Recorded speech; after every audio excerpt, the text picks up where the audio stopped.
No, that's not never. That's the most part. He's just back from Paralympics.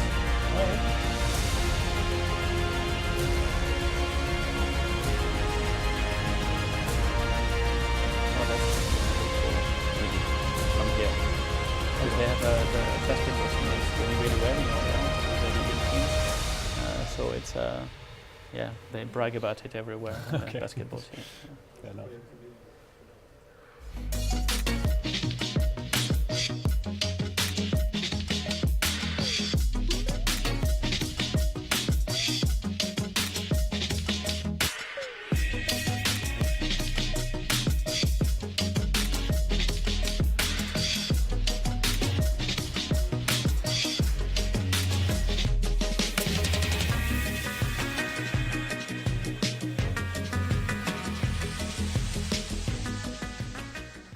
En région Centre-Val de Loire, on dit que les jardins ont des secrets. Les secrets de l'histoire de France, les secrets de la douceur de vivre, des secrets qu'on se dit à l'oreille, les secrets des vieilles pierres,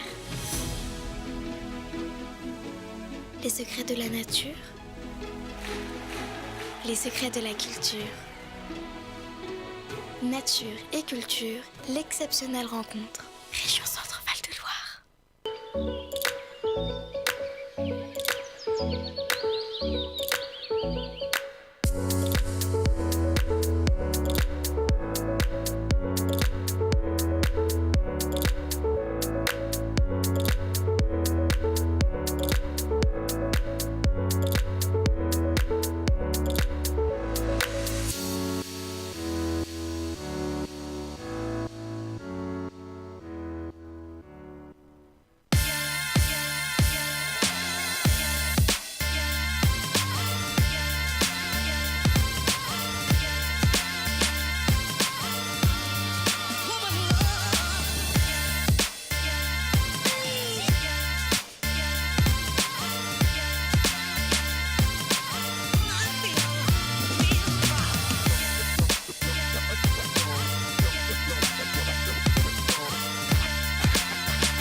Hi everyone, thank you for joining us. We are here live in Orléans for this live TV first edition.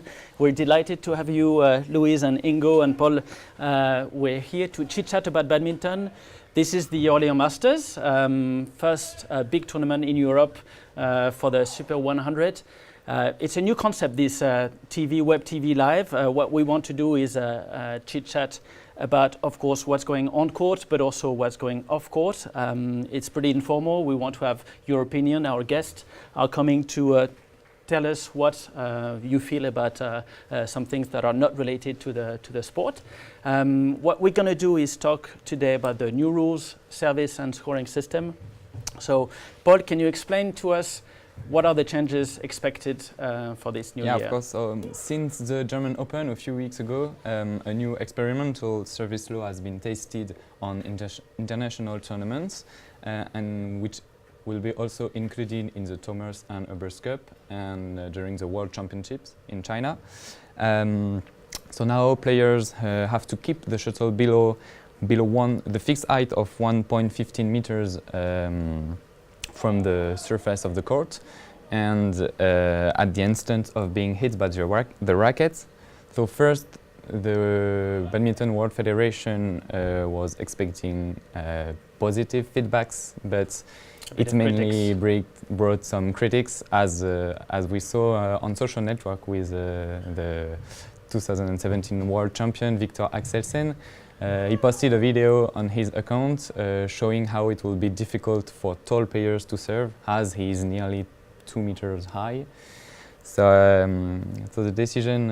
it will be in May in Bangkok. This will be in May, but also exactly. another decision, important decision for the game. Yeah, the World Federation wants to change the scoring system. They want to change the 21 point best of 3 games format, which was introduced 10 years ago. And they got a new proposition, 5 games of 11 points. And the president of the federation says that he wants to change the dynamics of the game, so we'll see in May what the decision will be made. Ingo, first your view on this new scoring system and all these changes. It's a big change for you as a former player, but also as a coach now. So the scoring system. The scoring system. Okay, yeah, yes. I like the new scoring system. I mean, I haven't seen too many tournaments being played like that before. And it would be very interesting to see it being tested on like a very high level tournament. So far it's been more on like the international challenge level. But yeah, I think it's good. Like it gets more exciting early on. Just also what happens sometimes with this scoring system, if someone won the first game maybe and then they were down big time in the second, they just gave it away and basically everyone was waiting for the third set. More dynamic maybe for the yes, game. Exactly. Yeah, like one of the first tournaments that I saw was a Swiss international. Like they played it, and yeah, there were some really exciting matches early on. Like 2 players stepped on court where you thought, okay, this could be an even match, and then like the intensity of play, like even in the beginning of the first game, was like really high already, and I like that a lot. So I think that's going to be good for the audience for sure. Okay. And I do like also that they are trying to get like the extra points involved now, because back then it always stopped at 11, even when it was 10 all. So they got rid of maybe the most exciting part of the set. So yeah, they should definitely keep these extra points in, and then I think it's going to be good. Like I'm looking forward to it like a lot if they bring it up on a big tournament. Okay. How about the other rule that's changing? It's especially you're a doubles player, a bit tricky. Well, yeah, I used to be a doubles player, so I mean, obviously I've tried it out in practice myself, but then if it's just me, I'm not playing any tournaments anymore. Like, so it doesn't matter. No, everyone's having a good laugh, but like for other people, it's more serious than for me. I mean, like a lot of people have shown their opinions on the service rule already, and I mean, like I'm not one of the hardliners saying like, oh, that's the worst rule of all times, like some other people and maybe taller players have done. But I think there are some issues with it still. Like first of all, I think the main idea is to make the whole service rule more objective, like the way they're calling a service fault. And I have strong doubts about that with at least the device that they're using right now to measure it. Okay. Exactly. I mean, we've just before this started talked about the pictures of Mark Phelan on Facebook already, where he took like 2 pictures where he had the camera a bit lower or a bit higher, and it always looked like one black line that you saw, and it made quite a difference to like where the players were standing on court then. Adjustment needed then on the tool itself, but generally on the principle to have a fixed height. What do you think? Well, it's tough to say. Like I don't like judging stuff after it's just being tested for this short period of time. I mean, when I the first day was the qualification day of the German Open, and they were calling service faults like crazy. So that was definitely not good for the game. Yeah. Like, I mean, that's probably what a change brings. But maybe the height is a bit too low, especially when the rule is that the whole shuttle has to be underneath. Okay. I see the argument of the taller players that it's a disadvantage for them. Then others might say that before, like, taller players had an advantage, but that's just how it is in sports. Like you get with like different physiques, you get different advantages and disadvantages. And I think that badminton was actually a sport that was, or one of the cool things of badminton was that like all different kind of players and styles were like just battling it out against each other. And you had like really small players, really tall players, on a world class level, and not a lot of sports have that. So. Yeah, I don't know. I don't think that there was much wrong with the old service rule, maybe except for it being quite subjective, the way they were calling it. And so if they want to change the rule that it's going to get more objective, then fair enough. It's worth a try. But the way they've performed this try is maybe not like the best feedback they're going to get on a new rule. Because first of all, the device is bad, and then I'm pretty sure that when you compare what happened on the first day of the German Open, then like a week later, especially like All England, like it feels like they got some maybe some feedback that they shouldn't call that many service faults. So I don't know. I mean, this is me guessing, but it felt like they were not being strict on it. And then I feel like, what's the point in trying it if they're not being strict on it? I mean, I think it was good that they were not too strict, because otherwise a big tournament like the All England would have just been, everything that would have been written or talked about of the All England would have just been about the service rule, and that's also not fair towards that tournament.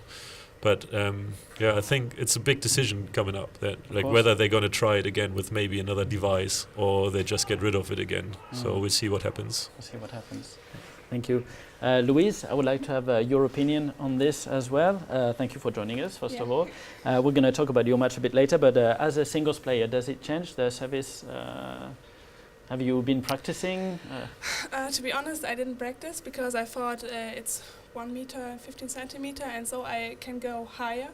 And so for you it was a good okay. I think it doesn't matter for me, and I didn't practice, and then I played the German Open, and I get a lot of service faults, and I was very surprised because I does my service like every time, and it was often a fault, and I really had a problem on the first day. On the second day it gets better, but I don't think that it's objective, because I don't know when the service judge sits higher or lower, it's not objective. Okay. And so I think they should search a way that that can compare it to each other.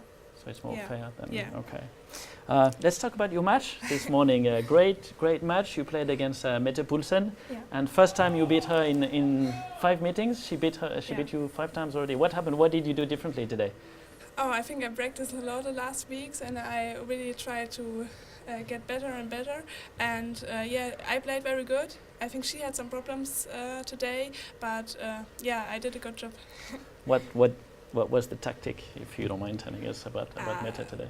I think I'm physically good, and I just try to make a move on the whole court. And I know that if I can play 3 sets, that it would be good for me. Okay, and you did so, and very well. Do you feel like the women's singles in Germany is doing good? We saw Fabienne; she was very close to beating Linda Zetkiri, and then Yvonne Lee had a very easy match earlier on. So it's 2 of you in the next round. Do you feel like the women's singles from Germany is coming up now? Yeah, I think so. I think we are, Yvonne and me, we are young. I'm 22 and Yvonne 19. And I think now we can get our way, because when we come out of under 19, it was very hard for us. We played a lot of tournaments, but we lose often first round. And now it's better. We get step per step, and it's nice to see that it works. Do you feel there's a big gap between the junior world and the senior world? You mentioned about this step when you were 18, 19 and succeeding in the junior level, and all of a sudden you arrive on the world tour, and then probably a bit frustrating to lose in the first round? Yeah, it was. I think in the first year I just won 1 or 2 games in the circuit, and I think there's a big step. Also because between top 50 and top 20.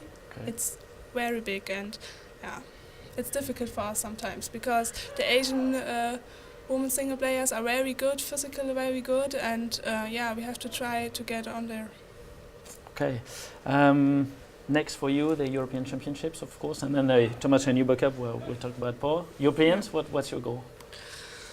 I think it depends on the draw. European Championships, I also played last year, but I just try to give my best. But to be honest, I want to play quarterfinals or something like that. So you said you go to quarterfinals? Yeah, I try to. Okay. Let's talk about the Thomas and Uber Cup. Paul, tell us about the draw, the group of death for some of you. Tough draw. Yeah, as Raphaël said, the draw placed you in the group of death with in Uber Cup with Thailand, Hong Kong and Chinese Taipei. We remember the last edition in 2016, you didn't achieve the quarterfinals. What are your expectations with this tough group this year?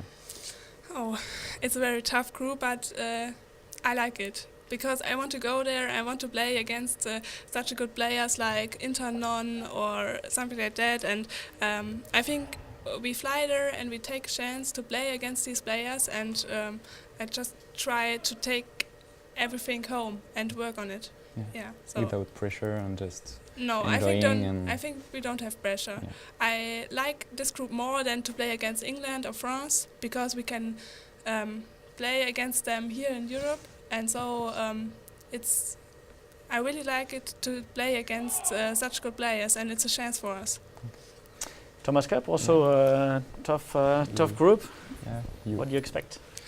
It's like I really liked Luise's answer, because for us as coaches also we're trying to, I mean, like in Germany we have quite a change of generations, the last I don't know, since Rio at least. So what we're trying to do is like to work with the younger players, and we feel like we are more in an attacking position at the moment. We don't really set goals that are like special, I don't know, like we want to get third or whatever. Targets exactly. So for us it's about development, and but being positive about this development and daring to step on court with the best in the world, and also even if you don't have the target or like the expectation to beat them, but you want to step on court and dare and believe that you can challenge them and get the experience also. Exactly, and then see what we can take away from these matches, and so this is our general approach at the moment. And obviously we want to get to a level again where we can say, okay, we want to beat the best in the world. I mean, it's still going to be the goal, obviously. We're not going to go there and not try to beat them. And I want them to also to really believe that that's possible. And I think like we get more and more results of the young players also, that helps. How about the difference between the women's singles, which is shining in the men's singles? We see that Max Wiebler is back in the team for the European, and then also in Bangkok. It's strange to see a retired player that's called back in the national team. Yeah, but it also helps the young players. Of course. So it's also not the main. I mean, obviously he makes our team stronger still, because he's as he's also shown in Russia at the European stage of the Thomas Cup, he can still perform at a very high level, even if he's not practicing the same amount anymore that he used to do. But the main thing is also that he can pass on experiences and help with the preparation. I mean, like if you have an experienced and like former world-class player in your team, like the whole way he behaves on a tournament is like affecting a group. And so if we can it's a tough word, if we can use him for that, then it's good for everyone, we think. And he was very open to it. I think he's very happy about it. He's happy to. I mean, like you probably know that Thomas and Uber Cup is quite a tournament, especially for the German team. We like to go out on tournaments as a team also, and I think he still has that in him. So when he got asked if he wants to go to the Thomas Cup again, I don't think he had to double check his opinion on that. Okay.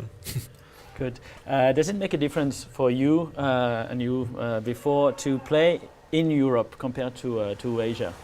How do you feel? Do you feel like you're almost at home here? Yeah, I think so.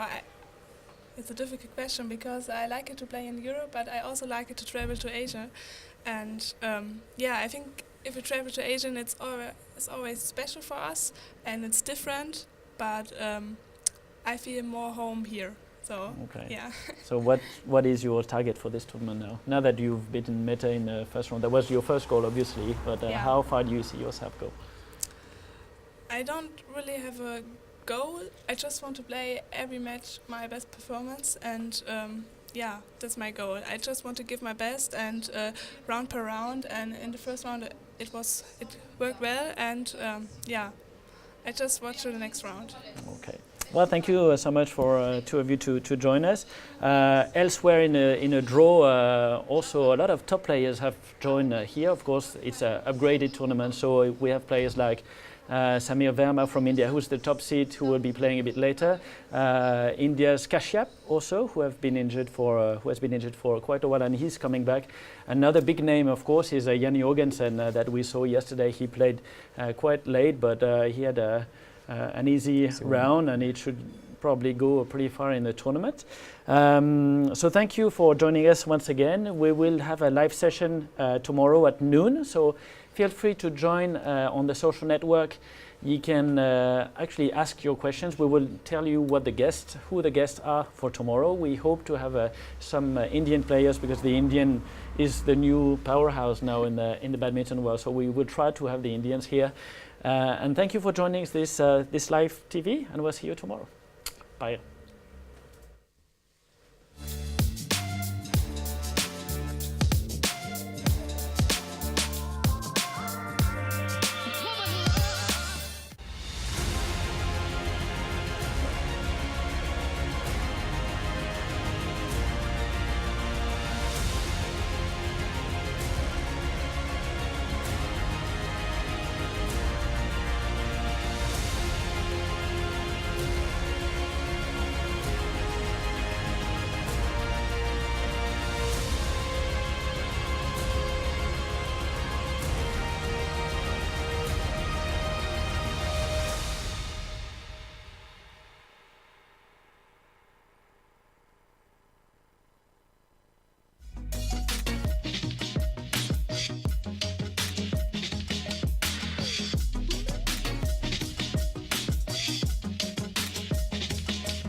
En région Centre-Val de Loire, on dit que les jardins ont des secrets. Les secrets de l'histoire de France, les secrets de la douceur de vivre, des secrets qu'on se dit à l'oreille, les secrets des vieilles pierres, les secrets de la nature, les secrets de la culture. Nature et culture, l'exceptionnelle rencontre. Région Centre.